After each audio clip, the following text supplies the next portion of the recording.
Welcome back to Senior Health Stories, your trusted companion for living healthier and happier in your golden years. We're here to share expert tips, practical advice, and inspiring stories to help seniors thrive, no matter their age. You think you're eating healthy, taking care of yourself, loving your family, and you probably are. But did you know that sometimes just one kind of vegetable, if eaten the wrong way, can quietly push your body toward a stroke in your sleep? I know, that sounds shocking, but please, stay with me for a few minutes. I'm not here to scare you. I'm here to share a sincere warning, because I care. Can you imagine waking up tomorrow morning and your mouth won't form words? Your hands won't move the way you want? You look into your loved one's eyes and you see their fear, their confusion, but you can't whisper, "Don't worry, I'm okay." That moment, no one wants to face that. No one wants to lose their independence overnight. No one wants to become a burden to the people they love. I've met so many people like this in the emergency room. And here's the thing, they weren't careless. They weren't neglecting their health. In fact, they were some of the most health-conscious people. Eating lots of greens, taking vitamins, avoiding alcohol, no smoking. But what they didn't know was this. After age 60, our bodies change. What worked at 40 or 50 doesn't always work now. And sometimes one small overlooked detail can lead to something big. Let me tell you about Walter, 78, a joyful man, loved by his family, full of life. Every night, Walter had a spinach salad, a little cheese, a glass of water. Every morning, he walked at the park, played chess with his buddies. But one morning, his wife found him slumped on the sofa, mouth drooping, left side limp. At the hospital, they told him it was a mild stroke. We ran tests and saw sky-high oxalate levels from all that spinach combined with calcium supplements. Walter only wanted to be healthy. He had no idea. I'm not telling you this to make you afraid. I'm telling you because knowledge is power. Because good health after 60 isn't just eat veggies, drink water, and you're fine. It's about balance, mindfulness, knowing what your body needs, what it can handle, and what to avoid. You don't have to give up the foods you love, but you need to know when to eat them, how to pair them, and how to listen to your body. What do you want most at this stage of life? Maybe you want to tend your garden. Maybe you want to walk side by side with your spouse, laugh with your grandkids, drive yourself to the grocery store, show up to church, join your club.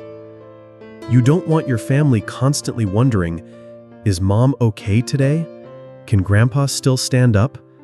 Did grandma remember her pills? I'm not here as a doctor lecturing you.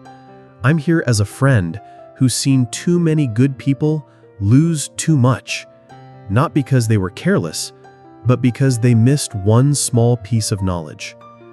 I want you to live healthy. I want you to live joyful. I want you to live your older years with smiles, not hospital beds. You have the right to know, the right to choose, the right to love yourself a little more. Let me walk this road with you, not to make you anxious, but to help you stand stronger, more confident, more prepared. You've come this far. You've earned today. Don't let one missing piece take away the life you still have to enjoy. Sit with me, listen, and let's keep moving forward, together, because I believe you are strong enough to listen, to change, and to live fully. After hearing all this, you might be sitting there, gripping your chair or clasping your hands, wondering, how could just one type of vegetable cause so much trouble? Let me explain it simply. No complicated science, no heavy medical jargon, just things that everyone over 60 deserves to hear and understand. When we were young, our bodies worked like a brand new car.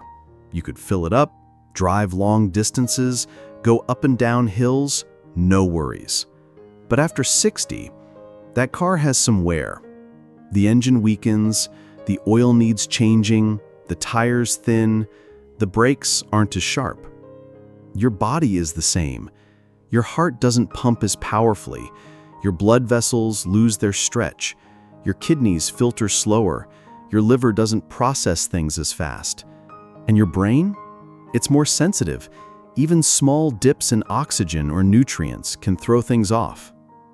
Here's where food becomes a double-edged sword. We all know to avoid sugar, salt, fat, but at this age, even things we think are harmless, like potassium, oxalates, or vitamin K, can be tricky. Potassium helps regulate your heartbeat, but if your kidneys aren't clearing it out well, it can build up, causing irregular heart rhythms or worse. Oxalates in dark leafy greens like spinach, they can combine with calcium to form tiny crystals, blocking blood vessels. Vitamin K in broccoli? Great for clotting, but if you're on blood thinners, it can throw off your meds, leading to clotting, or, on the flip side, bleeding in the brain. So here's the most important part I want you to hear.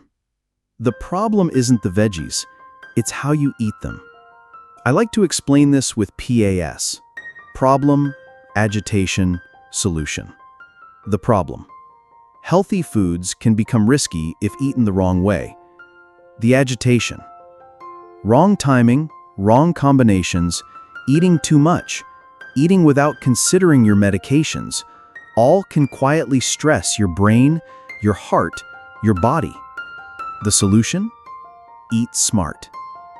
Have high oxalate greens during the day when your body is active. Drink enough water. Skip unnecessary calcium supplements. Keep your vitamin K intake steady if you're on blood thinners.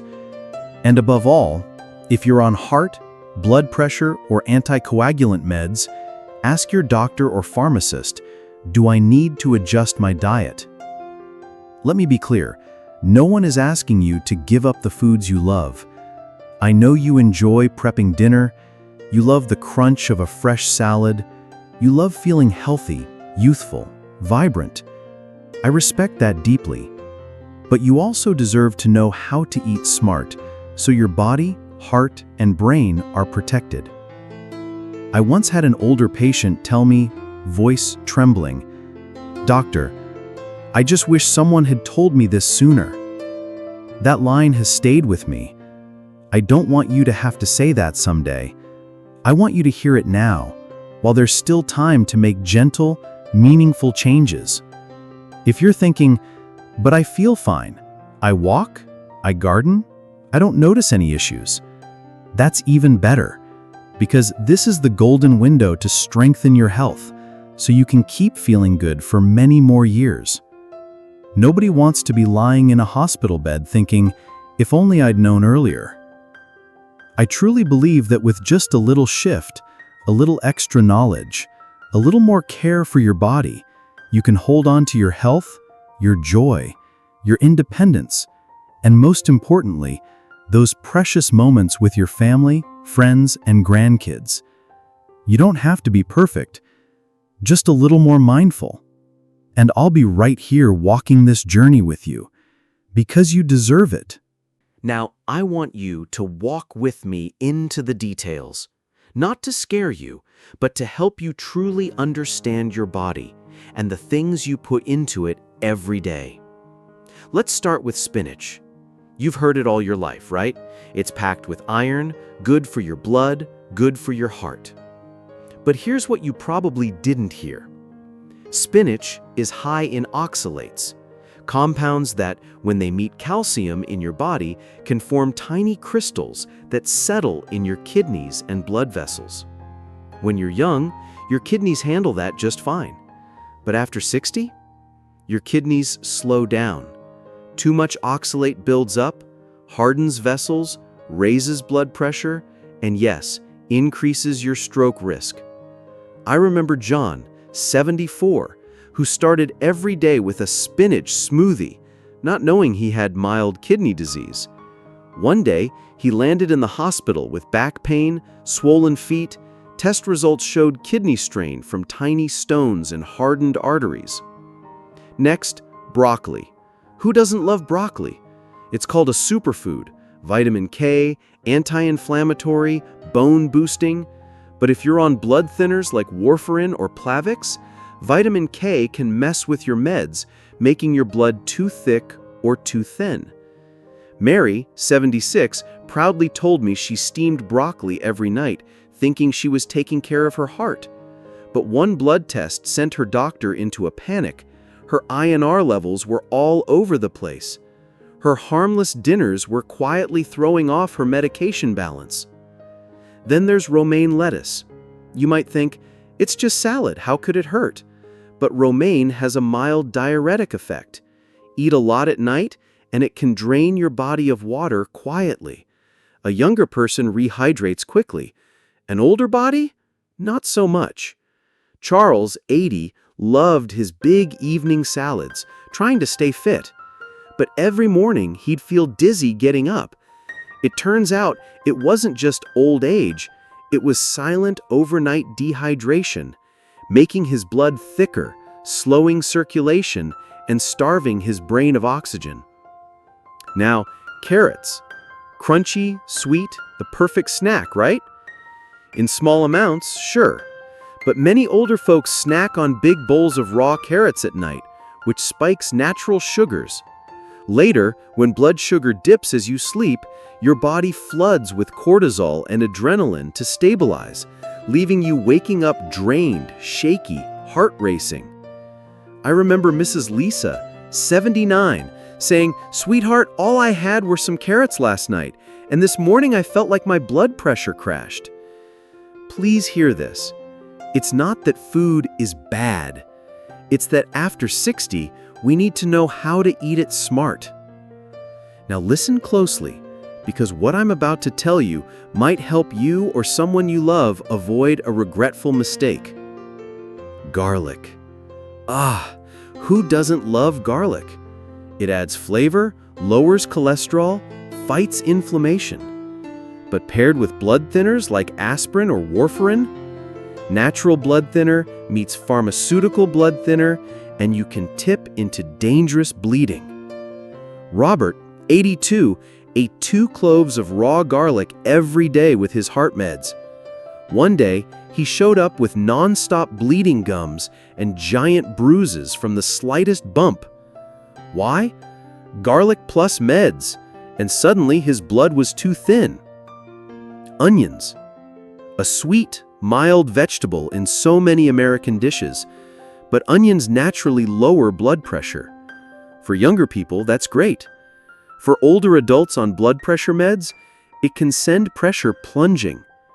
Sarah, 75, loved her raw onion in her salads. One night she stood up from her chair and collapsed.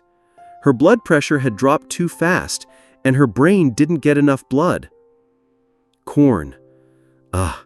Corn, often mistaken for a vegetable, but nutritionally, it's closer to bread or potatoes. Eat sweet corn, and your blood sugar spikes. For older adults, especially with pre-diabetes or diabetes, that spike strains insulin, and if eaten late, causes wild blood sugar swings overnight, pressuring the heart and brain. Michael, 78, confessed he loved buttery popcorn at night, but one night he woke up with a racing heart, trembling hands, and a restless, uneasy feeling. Asparagus. A luxury vegetable, often seen on healthy restaurant menus, but it's a natural diuretic. Eat too much at night, and you lose water as you sleep. Linda, 81, said, "I only had a few spears of asparagus, but I woke up dry-mouthed, dizzy." Her blood had thickened overnight. Her body was straining to rebalance. And finally, tomatoes. Good for skin, good for eyes, anti-aging. But tomatoes carry histamines, tyramine, solanine, compounds that tighten blood vessels and change blood pressure. For sensitive people or those on medications, this can trigger headaches, palpitations, cold sweats. Bill, 79, loved his evening tomato soup. One night, he felt sharp headaches, rapid heartbeat, chills. At the hospital, not heart disease, not a stroke, but a vascular reaction to his innocent meal. What do I want you to remember? No food is purely good or bad. What matters is how, when, and in what condition you eat it. And I believe if you understand this, you have the power to make wise choices for yourself. You don't need to give up all the things you love. You just need to know how to love yourself smarter. And I promise that little bit of wisdom can help you hold on to what matters most: your health, your independence, your joy, and all those little everyday moments with your loved ones. You are stronger, smarter, and more resilient than you know, and you absolutely deserve to keep living well. Mr. Harold is 76, a kind-hearted man, retired after decades as a firefighter. He never smoked, never drank, and always tried to live healthy. Every evening, he'd prepare himself a small spinach salad with some feta cheese, a few almond slices, and a small glass of water. He also took his vitamin D and calcium because his doctor once said they were good for his bones. To Harold, this was how he cared for himself, how he made sure he wouldn't become a burden on his wife or kids. But one winter morning, everything changed. Harold woke up and couldn't lift his left arm. His mouth felt stiff. The words just wouldn't come out. His wife, Margaret, panicked and called 911. At the hospital, the doctors told him he'd had a minor stroke. Scans showed his brain arteries were unusually stiff and narrow, with signs of calcium buildup. Blood tests revealed high levels of oxalate and calcium. When the doctors explained it all, Harold could only shake his head, tears rolling down his face. He whispered to his wife, "I only thought I was doing the right thing." No one had told Harold that spinach, rich in oxalates, when combined with calcium and vitamin D supplements, can create calcium oxalate crystals, stiffening arteries, raising the risk of blockages, especially in the brain. Harold had tried so hard, believing he was making smart choices. But after 60, the body doesn't handle everything the way it used to. And what hurt Harold the most wasn't the stroke, it was the feeling of betrayal by the very habits he trusted. When I spoke with Harold, I still saw the fear in his eyes from that day. He doesn't want pity. He just wants people to understand. After 60, health requires wisdom, requires listening to your body, and most importantly, requires asking your doctor when you're unsure. He's lost some independence, but he says, "I'm lucky I'm still here to share this."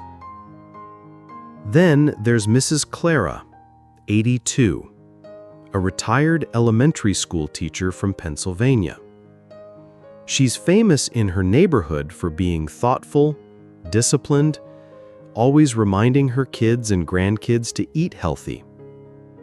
Every evening, she'd make herself a light meal: some steamed broccoli with olive oil and a squeeze of lemon. She also took her blood thinner medication, prescribed after a heart stent procedure. Her daughter, Anna, still remembers that evening. "I came to visit, saw Mom watching TV, laughing, looking happy. Who could have guessed that just hours later, she'd be on the floor, mumbling, with blood trickling from her nose, eyes wide with panic? Anna called 911. At the hospital, the doctors told them he'd had a minor brain bleed, not from high blood pressure or an injury, but because her blood had become too thin. When the doctors explained it all, Anna was stunned. She said, "I thought my mom was doing everything right. Eating her greens, taking her meds, no alcohol, no extra salt." But that night, they learned broccoli contains vitamin K, which plays a key role in blood clotting. Eating too much, especially when the daily intake isn't steady, can disrupt how blood thinners work, leading to clotting issues or dangerous bleeding. Clara slowly recovered, but now speaks more slowly and needs a cane to walk. What haunts Anna most is that she simply didn't know to warn her mom. She says, "We always thought, just eat your veggies, they're good for you. We never imagined veggies could have a 'handle with care' label." Anna now shares her mother's story at her local senior community group. She says, "No one's telling you to stop eating veggies. We just need to eat smart. Ask doctors. And be informed. My mom always says, living to 80 is an achievement, but living healthy is the gift you give your family." You know, we've all heard it since we were kids. Eat your vegetables, they're good for you. But what no one really explained was when to eat them and how to eat them smartly.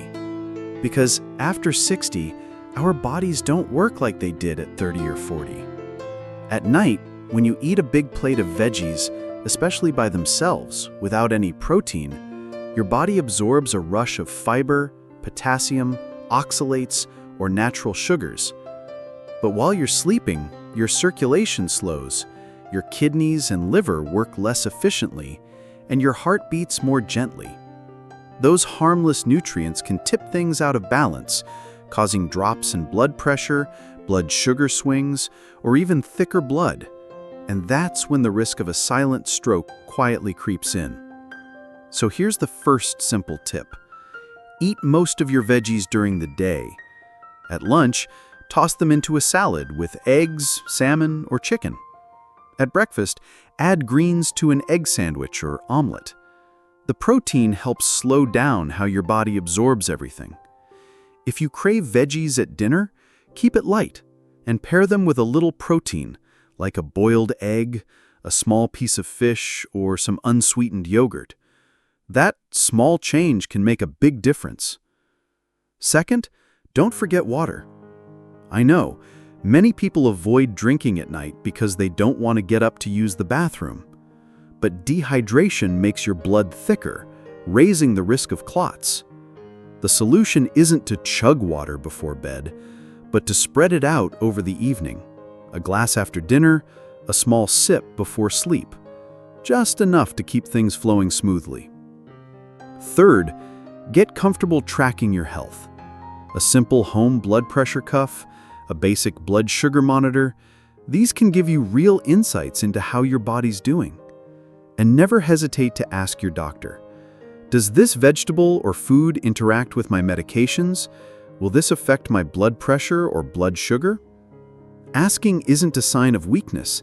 It's a sign you're taking charge of your health so you can stay independent, joyful, and connected with the people you love. If you're someone caring for aging parents, a spouse, or another loved one, I want to tell you this. You don't have to be a doctor, but you can be the best companion they have. Start small, with gentle conversations. Don't scold them if they eat something they shouldn't. Avoid, "I told you so," or "Why won't you listen?" Instead, ask, "How are you feeling today? Any dizziness, tiredness, or tingling in your hands or feet?" These small questions help them tune into their own bodies. Another practical tool: help them keep a simple food diary. No fancy apps needed, just a small notebook to jot down, what did I eat today? When did I eat it? How did I feel afterward? For example, if broccoli at dinner seems to lead to lightheaded mornings, that notebook becomes a clue for you and the doctor to figure things out. If they notice their hands feel tingly in the mornings, maybe it's a sign circulation needs attention. Writing things down helps reveal patterns we often miss. And most importantly, please remember this: you don't have to carry all the responsibility alone. You don't have to be a silent hero blaming yourself when things go wrong. True strength doesn't come from carrying the world on your shoulders. It comes from asking for help, from reaching out, from working with your loved ones to make small, meaningful changes. A phone call to the doctor, a visit with a dietitian, a conversation with friends who've been through the same. Those are acts of courage. You are not alone, and neither are your loved ones. Together, you can create a journey of living healthier, happier, and with more peace of mind, one day at a time. What I hope you take away from this conversation today is really quite simple. You don't have to give up everything. You don't have to cut out every little joy from your favorite foods. You don't have to live in fear every time you sit down at your table. You just need to love yourself a little more, to stay mindful a little more. And honestly, even that is already a huge step forward. I know you're not just hoping to stay alive for another day or month. You want to stay healthy so you can play with your grandkids, hear your children's laughter, walk hand in hand with your spouse under the trees, garden with your own two hands, pluck a ripe tomato you grew yourself. You want to feel like you're still you, independent, useful, able to help others, not feeling like a burden. That's not a far-off dream. That's a real, beautiful, human wish, and it's something you deserve. So if today you ask me, does it make me weak to ask my doctor more questions? To rethink how I eat? To ask my kids or grandkids to help me track my health? I will answer you without hesitation, no. You are not weak at all. In fact, you are stronger than so many others out there because you dare to care for yourself, to admit you want to live better, to learn, to grow, to change. Please remember, real strength doesn't come from hiding your worries. It comes from facing them and working towards small, better choices each day. Be proud that today you sat here, you listened, you reflected, and you're ready to take action. I'm here not just to share facts. I'm here to remind you, you are already doing so much, and you deserve to be healthy, to be happy, and to be deeply loved. If right now, as you're hearing me, you feel even a small stirring in your heart, maybe a little worry, maybe a little ache, or maybe even a tiny bit of hope, I want to invite you to do just one simple thing. Leave the word yes in the comments. Just one word. No long explanations, no pressure, just yes. So I and everyone here know that you care about your health or the health of someone you love, and that you want to join us on this journey to live stronger, live better. You may not realize this, but that single yes from you might be the encouragement someone else needs to keep going. Maybe it's a 70-year-old woman wondering where to start. Maybe it's a 65-year-old dad recovering from a small stroke. Maybe it's an adult child searching for ways to better care for their parents. We never know how far one small act of kindness can reach. And please, hit subscribe to this channel, because this isn't just my channel, this is our channel, a community of people learning how to live healthy, to live joyfully, to live meaningfully at any age. I will be here not just to talk, but to listen, not just to give information, but to walk alongside you, patiently, hopefully, step by step. You are not alone. Truly, you are never alone. Every comment, every story, every little share in this community is like a hand reaching out, like a hug from across the distance, like a quiet voice saying, "I understand. I'm here." And I want you to feel that, even if you're just sitting alone at home, even if you wonder if anyone sees you. We see you. We are here. For you.